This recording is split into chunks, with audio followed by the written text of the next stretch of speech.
kedewasaan seseorang tidak diukur lewat usia, tapi bagaimana dia menyikapi sesuatu tadi, suatu permasalahan, ataupun sesuatu yang sampai pada diri kita. Jika dia mampu menyikapinya dengan arif, maka orang itu disebut dewasa.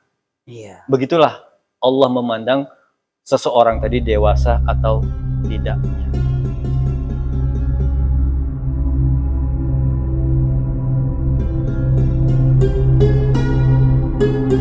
Assalamualaikum warahmatullahi wabarakatuh. Alhamdulillah, ikhwan akhwat fiddin, kembali bertemu bersama kami Mukhtalifun Alwan. Di video kali ini kita hadirkan kembali yang kemarin menjadi pendatang baru di Mukhtalifun Alwan sebagai narasumber, yaitu Mas Tono, ya. Untuk kita refresh kembali bahwa Mas Tono ini adalah seorang penggiat sosial media yang menggunakan sosial media sebagai sarana dakwahnya. Nah, beliau juga aktif membuat sebuah grup komunikasi lah ya untuk kita, menggunakan Facebook terutama untuk berdialog dan menyebarkan ilmu lewat grup tersebut. Untuk itu langsung kita sapa Mas Tononya ya. Assalamualaikum warahmatullahi wabarakatuh. Waalaikumsalam warahmatullahi wabarakatuh. Ya, pertemuan kedua ya. Dari yang kemarin kita bahas tentang gimana ya solusi untuk supaya bisa konsisten dalam beribadah gitu ya kemarin ya. Iya, betul. Alhamdulillah penjelasannya memuaskan kami lah gitu, terutama yang punya unek-unek tentang itu ya, gitu. Alhamdulillah. Makanya gitu kami briefing dengan tim, panggil lagi lah Mas Tono gitu. Gitu ya, alhamdulillah. Ya. Malam ini ada waktunya Mas ya? Ada. Boleh ya. Okay.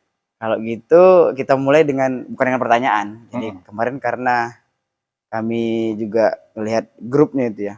Iya. Tausiah dalam kebenaran, ada satu tulisan yang menurut kami menarik untuk dibahas malam ini. Kira-kira boleh ya? Boleh, yaitu tentang kalau nggak salah baligh gitu. Iya, baligh. Gitu. Jadi monggo lah Mas Tono, mungkin sapa dulu atau apa, silakan lah. Baik. Assalamualaikum warahmatullahi wabarakatuh. Waalaikumsalam. Alhamdulillah wassalatu wassalamu ala Rasulillah wa ala alihi washabbihi ajmain, amma ba'du.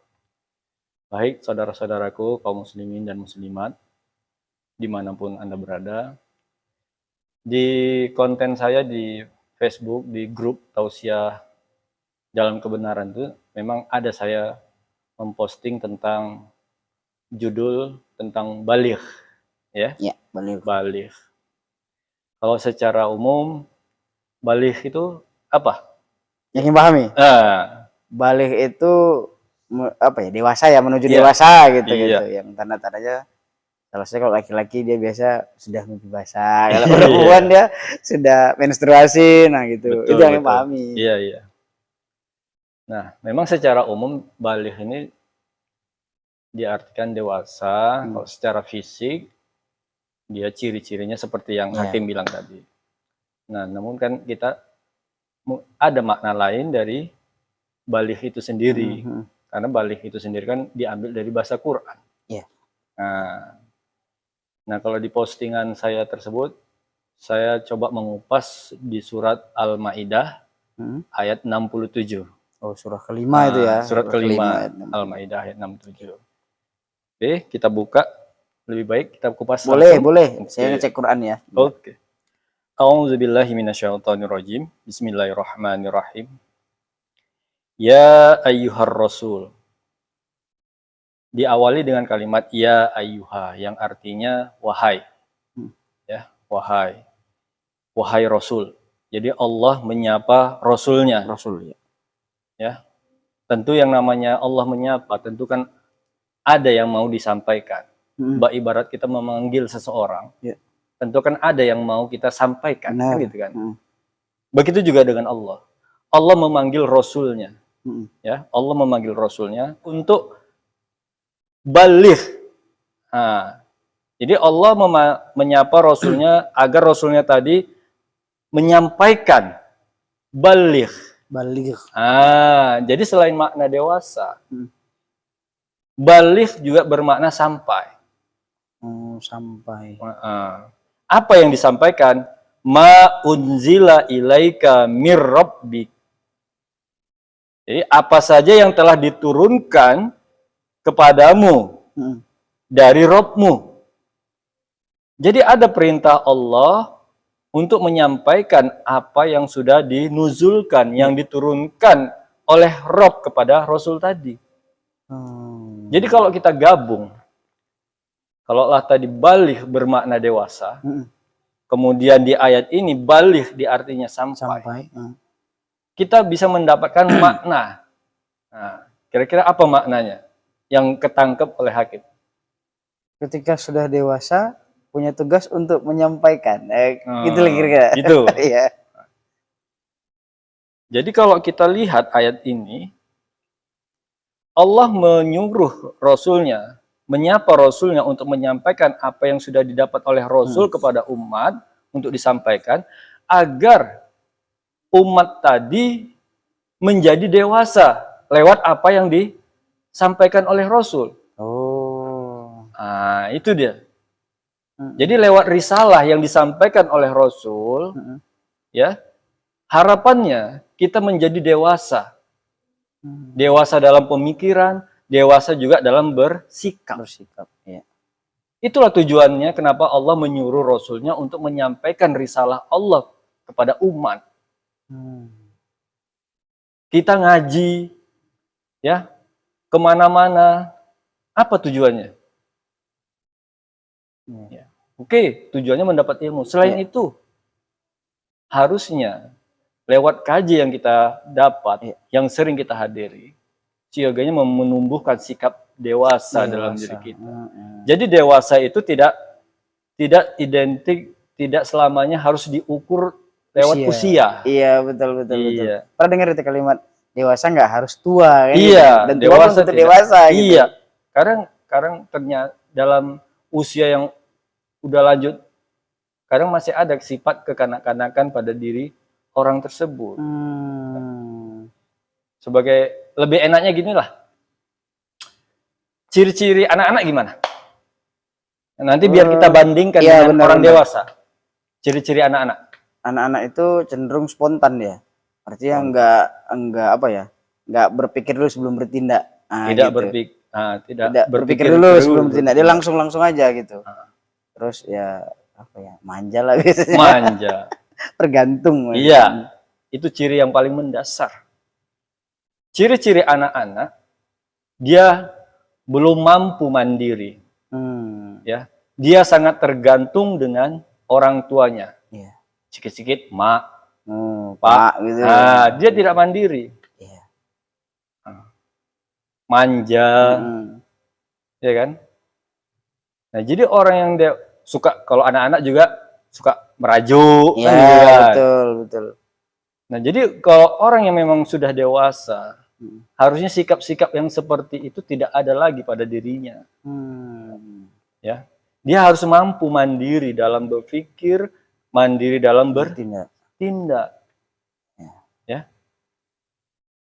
Begitu juga nanti dalam sebuah persoalan pun harusnya dia mampu menyikapinya dengan arif, dengan bijak. Bukti dia dewasa itu. Bukti kalau dia sudah dewasa. Ya. Kadang-kadang kalau kita lihat, seringan ketika orang dewasa tadi dituntut gini-gini, dia nggak mau apa dengan banyak alasan, kan gitu kan? Bahkan sering merajuk. Karena nanti kadang dinasehati merajuk, kan gitu kan? Diingatkan nggak senang, ya, tersinggung. Itu kan tidak dewasa. Sikap yang menunjukkan ketidakdewasaan seseorang. Harusnya kalau memang salah ya terima salah. Gentle kita. Ciri-ciri balik ya. Nah, ciri-ciri orang yang dewasa gitu. Jadi dengan kesalahan itu tadi, ketika kita diingatkan, kita bisa memperbaiki diri. Kalau kita salah, sudah diingatkan orang kita itu salah, kita nggak terima, macam mana kita bisa memperbaiki diri kita ke depannya? Kalau terus-terusan kita counter lah ya kan. Yang nasihat orang tadi, gimana kita mau berubah gitu. Macam mana kita mau berubah, macam mana kita bisa dewasa ke depannya gitu. Kemudian kita lihat selanjutnya ayatnya. Wa illam taf'al, jika tidak kau lakukan, kata Allah, fama ballaghta risalatis, maka sama dengan kau tidak menyampaikan risalahku, risalah Allah, risalatahu, risalahnya. Jadi jelas bahwasanya tugas Rasul di sini adalah menyampaikan risalah Allah. Dengan risalah tadi harapan Allah orang yang disampaikan risalah tadi mampu bersikap dewasa. Sama dengan dewasa dengan risalah. Gitu. Dewasa dengan risalah. Atau gini, konfirmasi saya ini. Iya. Ya, Mas. Berarti ma unzila ilaika mir rabbik itulah risalah itu tadi. Iya, betul sekali. Ya. Kemudian kalimat selanjutnya, wallahu ya'simuka minan nas. Dan Allah memelihara kamu dari manusia. Kira-kira apa hubungannya kalimat yang barusan kita sampaikan dengan kalimat selanjutnya ini? Wallahu, Allah memelihara kamu dari manusia. Menjaga ya mungkin ya? Menjaga. Terkadang gini, kadang-kadang kan kita dalam menyampaikan sesuatu kan kadang-kadang kita takut. Iya itu tadi, takut tersinggung. Takut tersinggung. Iya, takut dia marah. Takut dia marah. Rajuk. Dan akhirnya jiwa kita terancam. Itu kan ada. Feeling itu kan ada pada jiwa seorang penyampai itu kan ada. Benar. Pasti ada itu. Iya. Maka Allah di sini menyampaikan, lewat ayat ini menyampaikan, nggak usah kau takut. Karena aku yang menjagamu, aku yang memeliharamu dari manusia itu. Minannas. Jadi sampaikan aja apa yang perlu disampaikan. Nggak usah kau takut dengan mereka. Jangan kau takut sama manusia. Yang hak itu hak, yang batil itu batil. Sampaikan aja. Nggak perlu kita takut sama manusia. Allah yang menjaga diri kita. Allah yang menjaga diri Rasul. Itu yang disampaikan Allah kepada Rasulnya. Sampaikan aja. Aku yang memeliharamu. Aku yang menjagamu. Dari manusia. Betul. Artinya, kalaupun kau mati, wahai Rasul, kalaupun kau mati dalam perjuanganmu menyampaikan risalah, matimu kan jelas. Mati kita kan jelas. Kalaupun gara-gara kita menyampaikan risalah, orang nggak senang dengan diri kita, sakit hati, dan kita diapa-apain, bahkan sampai terbunuh. Harusnya ini jangan jadi permasalahan, karena mati kita jelas. Mati di jalan Allah. Dalam ini lagi ya, menjalankan amar Allah lagi tadi. Kita mati dalam menjalankan perintah Allah. Mati kita jelas. Daripada kita mati nggak jelas. Mati nggak jelas gimana? Lebih mana? Kan mati yang jelas kan? Lagi maksiat pula itu. Lagi maksiat pula kan itu. Iya, betul. Jadi jangan takut sama manusia. Aku yang menjagamu, aku yang memeliharamu, kata Allah. Jadi feeling itu tetap ada pada jiwa seorang penyampai risalah. Namun itu jangan kau khawatirkan. Aku yang menjagamu, kata Allah. Dari manusia. Innallaha, sesungguhnya Allah, la yahdi, tidak akan memberikan hidayah terhadap kaumal kafirin, kaum yang kafir. Kalau kita lihat, kenapa Allah tidak mau memberikan hidayah? Apa memang Allah pilih kasih? Enggak. Kau kafir. Nggak mau, aku mau sama orang beriman aja lah. Kan gitu. Bukan gitu maksudnya. Karena memang karena memang dia selalu mengkafiri apa saja yang disampaikan oleh Rasul. Lantas untuk apa lagi Allah memberikan hidayah? Karena bakal gitu juga. Karena bakal ditolak, diingkarinya. Makanya Allah mengatakan innallaha la yahdi. Sesungguhnya Allah tidak akan memberikan hidayah kepada kaum yang kafir. Karena nggak ada gunanya Allah memberikan hidayah. Bukan Allah nggak mau memberi hidayah kepada dia. Iya, udah sering dikasih. Sudah sering dikasih. Bahkan udah seringnya dia dengar ustadz ceramah di sana kemari. Tapi tak jadi apa-apa. Jadi untuk apa Allah memberikan hidayah kepada orang yang tak mau hidayah? Untuk apa Allah memberikan hidayah kalau orang tadi selalu mengkafiri hidayah yang sampai pada dirinya? Untuk apa? Jadi Allah nggak akan memberikan hidayah kepada mereka yang kafir. Bukan risalah atau bukan hidayah itu yang nggak datang. Bukan hidayah itu nggak datang, sering.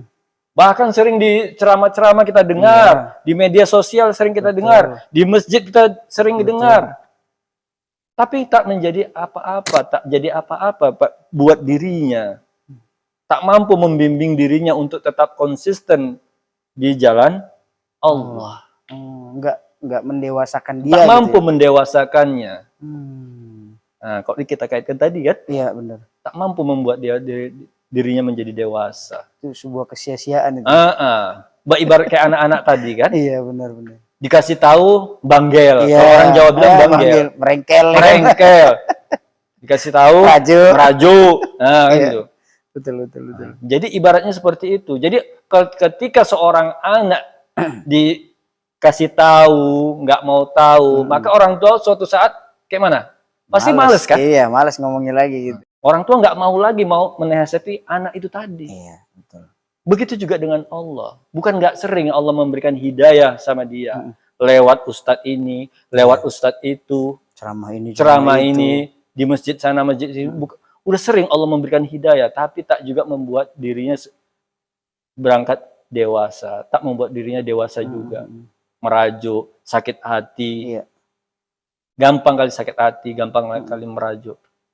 Sebuah kejujuran gitu ya. Iya. Bahwa memang ini baik untuk dia supaya berubah. Berubah. Gitu. Nah itu makanya tadi saya katakan kalau memang benar lah yang disampaikan Ustadz tadi. Apa yang disampaikan penyampai tadi. Kalau memang benar, kenapa kita nggak terima? Ya karena aku sakit hati sama yang dia sampaikan. Itu lain ceritanya. Kan gitu. Kalau memang kena, ya udah terima. Artinya kita berubahlah. Oh, atau bisa gini nggak kira-kira Mas Nono? Jika ada suatu penjelasan yang kita rasa, kena kali sama aku. Itu justru apa ya? Allah lagi ngetuk kesadaran kita nih ya. Betul. Gitu. Betul. Yang selama ini kobot itu salah sebenarnya. Iya. Bukannya makin nggak jelas ustadznya nih. Gitu ya kan. Gitu. Nyindir-nyindir aja ustadznya nih. Betul. Gitu. Bukan gitu berarti ya. Jadi ketika ayat itu kena di hati kita, di perasaan kita, sebetulnya Allah sedang mengetuk pintu hati kita agar kita sadar, agar kita berubah. Bukan malah tersinggung. Bukan malah tersinggung. Malah ganti ustadz gitu. Iya.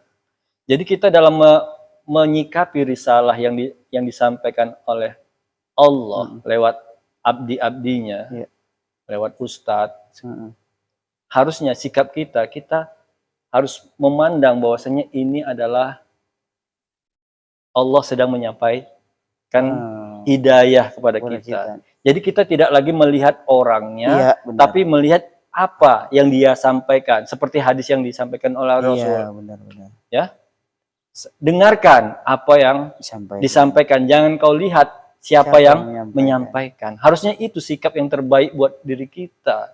Objektif. Ya. Objektif kita jadinya. Benar. Jadi siapapun yang menyampaikan risalah Allah, ajaran Allah, harusnya kita terima. Iya, benar. Jangan kita pilih-pilih. Ini Ustaz, ini aku mau dengar. Karena ini bawa dia mungkin surga yang enak-enak, yang lucu, yang enak-enak, sehingga dia suka. Ustaz ini aku mau. Kalau Ustaz itu aku nggak mau, suka nyindir-nyindir, keras kali, kan gitu. Seringnya kan terjadi seperti itu kan. Itulah yang nggak mendewasakan tadi. Anak-anak kan maunya yang enak-enak aja. Iya, betul. Lucu-lucu, yang ketawa, lucu-lucu, yang enak-enak, kan itu sikap anak-anak. Betul. Ketika dikasih tugas, dikasih PR, anak-anak tadi, nggak mau dia menghindar. Janganlah kita seperti itu. Nah, kalau kita seperti itu tidak akan dewasa sampai kapanpun. Gitu. Iya, benar-benar. Di kita kali nih ayatnya. Iya. Di sekeliling kita kali kan gitu yang ayat ini kena, semua orang kena. Iya, benar. Tinggal lagi macam mana kita menyikapi ayat ini tadi. Kalau tersinggung berarti masih kekanak-kanakan. Masih kekanak-kanakan. Tapi kalau jadi bahan evaluasi untuk perbaikan ke depan berarti balik. Gitu ya. Berarti dia sudah balik. Jadi sekali lagi saya sampaikan bahwasanya kedewasaan seseorang tidak diukur lewat usia. Tapi bagaimana dia menyikapi sesuatu tadi, suatu permasalahan ataupun sesuatu yang sampai pada diri kita, jika dia mampu menyikapinya dengan arif, maka orang itu disebut dewasa. Iya. Begitulah Allah memandang seseorang tadi dewasa atau tidaknya. Nah, itu poinnya. Itu poin dari kajian balik pada yang saya sampaikan di media sosial. Ini persis seperti apa yang ditulis kemarin. Iya. Nah, cuman lebih seru karena memang ngobrol langsung sama yang nulis gitu dia. Itu baru satu temuan kami di grup itu, grup Iya. Tasya Dalam Kebenaran. Kami cari-cari lagi nih. Boleh, boleh. Ya, boleh. Jadi bahan supaya nanti kita obrol lagi di sini, Mas Tono. Boleh, Nah, boleh. Kira-kira sudah tersampai semua nih, Mas Tono? Sudah. Sudah ya, poinnya sampai ya? Iya, jadi poinnya sesuai dengan judul itu balik. Jadi dewasa itu bukan faktor usia saja, tapi juga difaktorkan faktor risalah yang sampai pada dirinya. Iya. Oke, kalau gitu. Terima kasih kami ucapkan kembali lah ya, Iya. karena udah kemari Mas Tono, Iya. datang untuk yang kedua kalinya. Jangan pernah bosan. Enggak. Insya Allah kita Insya panggil Allah lagi. kalau apa? Tentang tulisan-tulisan Mas Tono yang di grup itu. Iya, insya Allah. Langsung. Itu Mas Tono ya. Iya. Oke. Ikhwan Al-Fidin, itu tadi obrolan kita bersama Mas Tono terkait tulisannya yang ada di sosial media. Ternyata benar itu orisinil ya, memang berangkat dari Mas Tono dengan gamblang, dengan detail, rinci, menyampaikan bahkan dengan ayat Al-Qur'an ya, dengan dasarnya. Nah, ini ciri khas Mukhtalifun Alwan juga. Itu saja untuk video kali ini, semoga bermanfaat buat kita semua. Binasri minallah wa qarib. Assalamualaikum warahmatullahi wabarakatuh. Waalaikumsalam.